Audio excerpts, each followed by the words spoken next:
అందరికీ నమస్తే అండి. ఈరోజు వీడియో ఏమిటంటే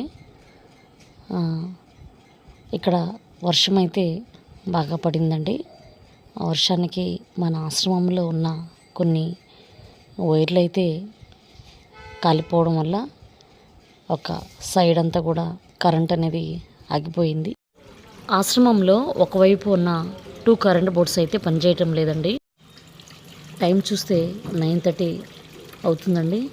ఇక నైట్ అయితే అందరూ ఇబ్బంది పడతారన్న ఉద్దేశంతో ఇక 9:30కి ఎలక్ట్రీషియన్ పిలిపించాను. అందరైతే భోజనం చేశారు. కూలర్ కూడా రిపేర్ వచ్చిందండి. మళ్ళీ బల్బ్స్ అన్నీ కూడా పాడైపోయాయి. ఇక ఎలక్ట్రీషియన్ అయితే పిలిపించి కూలర్ కూడా చూపిస్తున్నాను. వైర్లన్నీ పాడైపోవడం వల్ల వైర్లు అయితే కాలిపోయినాయని అన్నారు. ఇక అప్పటి నుంచి ఈ 2 ఫ్యాన్స్ నెక్స్ట్ టీవీ, ఈ కూలర్ అయితే రిపేర్ వచ్చేసింది. ఇక అటు ఒక సైడ్ అంతా కూడా కరెంట్ అయితే రావట్లేదు. ఇదంతా కూడా చీకటిగా ఉంది. ఇక నైట్ అయితే వీళ్ళకి బాత్రూమ్కి వెళ్ళాలన్నా కానీ, టాయిలెట్స్కి వెళ్ళాలన్నా కానీ చాలా ఇబ్బంది అవుతుంది. అటువైపు ఏమీ కరెంట్ రావట్లేదు. ఇక అందుకైతే ఆ టైంలోనే ఎలక్ట్రీషియన్ అయితే పిలిపించాను. ఇక కూలర్ అయితే రిపేర్ చేస్తున్నారు ఈ విధంగా. ఇక అందరైతే భోజనం చేశారండి 7:30కే.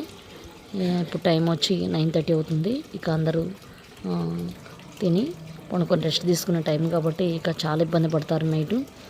ఇక ఇప్పుడైతే కూలర్ అయితే చూపిస్తున్నానండి. ఈ కూలర్లో ఏదో ఒకటి నేను చెప్తున్నారు. చిన్నగా జాయిన్ చేశారైతే ఇక కూలర్ అయితే ఆన్ అయిపోయింది ఈ విధంగా. ఇక నెక్స్ట్ ఈ వైర్లు ఎక్కడ కాలిపోయినాయి అనేది చూపించాలి. ఈ కూలర్ని వేరే బోర్డుకి అయితే పెట్టి ఈ విధంగా చెక్ చేశారండి. కూలర్ అయితే ఆన్ అయిపోయింది. ముందు వైపు ఉన్న ఫ్యాన్స్ అన్నీ అయితే వస్తున్నాయండి. ఈ చివరగా ఉన్న ఫ్యాన్స్ అనేది రావట్లేదు. ఇక కూలర్ కూడా రిపేర్ చేశారండి, ఆన్ అయింది. ఆ జాయింట్స్ ఏదో కట్ అయినాయి అన్నారు, అవన్నీ కూడా చెక్ చేసి జాయిన్ చేశారండి. కూలర్ ఆన్ అయిందని మళ్ళీ ఒకసారి చెక్ చేసి అయితే నాకు చూపించారండి. నాకు ఈ విధంగా ఆన్ అయిపోయింది. ఇక కొన్ని ఈ వర్షానికి బల్బ్స్ కూడా పాడైపోయాయండి. మళ్ళీ కొత్త బల్బ్స్ అయితే తీసుకురావడం జరిగిందండి. ప్లగ్గులు కానీ వచ్చి ఇవన్నీ కూడా కొన్ని కాలిపోయాయి. ఇవన్నీ కూడా మార్చాము ఇప్పుడే కూలర్వి కూడా. ఇక కరెంట్ అయితే ఇక్కడే వైర్లు కాలిపోవడం జరిగిందండి. ఇక కూలర్ చెక్ చేసిన తర్వాత ఇక ఈ వైర్లు ఎక్కడ కాలినాయి అయితే చూస్తున్నారు. ఈ లైన్ మొత్తం అయితే కరెంట్ రావట్లేదండి. అంతా చీకటైపోయింది.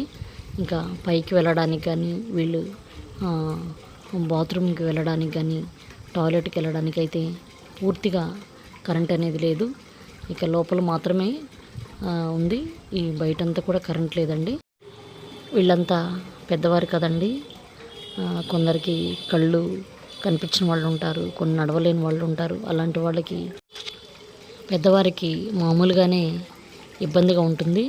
ఇక పూర్తిగా కరెంట్ లేకపోతే చాలా ఇబ్బంది పడతారని ఉద్దేశంతో ఇక నైటే వెళ్ళి తీసుకురావడం జరిగిందండి ఎలక్ట్రీషియన్ని.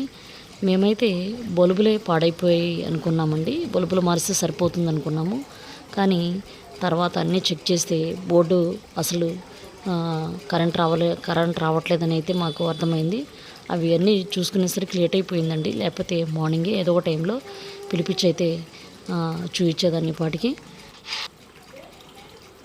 ఆశ్రమంలో కొందరైతే పండుకొని ఉన్నారు, కొందరైతే అలాగే కూర్చొని ఉన్నారు. ఎందుకంటే ఫ్యాన్లు లేని వాళ్ళు మాత్రమే అలాగే ఉన్నారు. ఇక ఫ్యాన్లు గాలి వస్తున్న వాళ్ళు కాస్త పండుకొని ఉన్నారండి. ఇక అక్కడ వైర్లు అయితే జాయిన్ చేశారండి. ఇక ఈ టీవీ బోర్డు దగ్గర చూస్తున్నారు కనెక్షన్ వస్తుందా రాదని. ఇక బోర్డును కూడా చూస్తే కానీ మనకి కనెక్షన్ అనేది వస్తుందా రాదనేది తెలియదండి. ఆశ్రమంలో అప్పుడప్పుడు ఈ మోటార్ ప్రాబ్లము, కరెంటు ప్రాబ్లం అయితే వస్తుందండి. వచ్చినప్పుడల్లా చాలా ఇబ్బంది అవుతుంది. ఈ రెండు కూడా మెయిన్ కాబట్టి వచ్చినప్పుడల్లా అందరైతే ఇబ్బంది పడుతూ ఉంటారు. ఇక వాటర్ ప్రాబ్లం అయితే ఇక చెప్పనక్కర్లేదు. అంత భయంకరంగా ఉంటుంది వాటర్ ప్రాబ్లం వచ్చినప్పుడు. పైన కూడా కరెంట్ అంతా పోయిందండి. పైన కూడా కొందరు అయితే ఉంటారు. మీకు అప్పుడప్పుడు కొన్ని వీడియోస్లో కూడా చూపించున్నాను పైన వాళ్ళని. ఇక్కడంతా పెద్దవారు ఉంటారు కాబట్టి కరెంటు లేకపోయినా వాటర్ లేకపోయినా చాలా చాలా ఇబ్బంది అయితే ఉంటుంది మనకి. కరెంటు బోర్డు అయితే చెక్ చేయడం జరిగింది. ఇంకా ఫ్యాన్ అయితే ఆన్ అయిపోయిందండి. ఫ్యాన్ కనెక్షన్ అయితే వచ్చింది. ఇంకో ఫ్యాన్ కనెక్షను టీవీ అయితే వచ్చినట్లయితే మాకు ఈ ప్రాబ్లం అనేది సాల్వ్ అయిపోయినట్లే. ఇక ఈ అన్నయ్య అయితే చాలా మంచి వ్యక్తి అండి. అట్లా ఫోన్ చేయగానే వెంటనే వచ్చారు. 9:30కి స్టార్ట్ చేస్తే మాకు ఇవన్నీ కంప్లీట్ అవ్వడానికి దాదాపు 10:30 దాకా అయిపోయిందండి టైం అయితే. ఇంకా చాలా ఓపిక అయితే చేశారు. ఆ టైంలో ఎవరిని పిలిచినా చాలా టైం అయిపోయింది, ఈ టైంలో రాలేము, మార్నింగ్ వస్తామనేవాళ్ళు. కానీ ఈ అన్న అయితే వెంటనే వచ్చారండి. నేనైతే చాలా థ్యాంక్స్ అయితే చెప్పానండి. చాలా ఓపికగా చాలా టైం అయిందండి, ఇప్పటికీ 10 దాటిపోయింది. ఈ టైంలో రిస్క్ అయినా చాలా ఓపిక అయితే చేశారండి. ఈ టైంలో కరెంట్ లేకపోతే తెల్లారిందాక అలాగే ఉండేవాళ్ళు అండి పెద్దవాళ్ళు. చాలా ఇబ్బంది అయితే అయ్యేది. చాలా చాలా థ్యాంక్స్ అయితే చెప్పాను. టైం చూసారుగా 10 దాటిపోయిందండి టైం అయితే. నాకు సపోర్ట్ చేస్తున్న మీ అందరికీ కూడా ఆశ్రమంలో జరుగుతున్న ప్రతి విషయాన్ని మీతో షేర్ చేసుకోవాలనే ఉద్దేశంతో అయితే ఈ వీడియో మీ ముందుకి తీసుకురావడం జరిగిందండి. ఓకే అండి, ఈ వీడియో ఎలా అనిపించింది కామెంట్ రూపంలో మీ అభిప్రాయం తెలియచేయండి. నా వీడియో నచ్చినట్లయితే ప్లీజ్ సబ్స్క్రైబ్ చేసి సపోర్ట్ చేయండి. మీరు ఇచ్చే సపోర్ట్ చాలా చాలా యూజ్ అవుతుందండి. Please support for me. Thank you for watching.